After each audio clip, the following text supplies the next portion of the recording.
Isa ka bang online seller at naghahanap ka ng madaling solusyon para sa mga challenges na yan? Now, this is the perfect opportunity to learn about Seller SKU.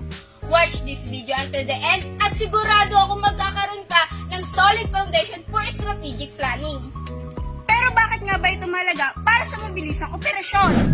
Umpisaan natin sa SKU o Stock Keeping Unit. Bago ka makapag-publish ng iyong produkto, kailangan mo muna ilagay ang SKU ng mga produkto mo sa Seller Center.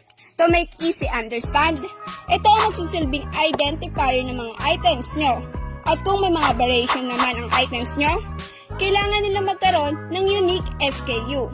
Ang Seller SKU ay siniset sa lahat ng produkto sa bawat platform. Halimbawa, meron kang isang item na available sa Shopee, Lazada at TikTok.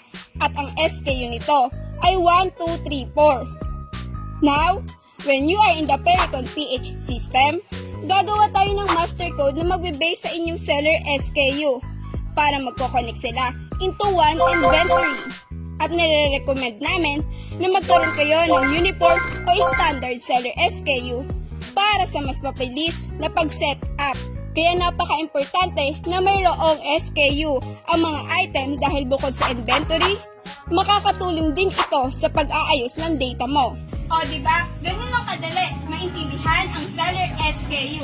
Kaya kung ikaw ay online seller at gusto magkaroon ng smoother and faster operational workflow, ano pang inaantay mo? Mag-book at demo ka na!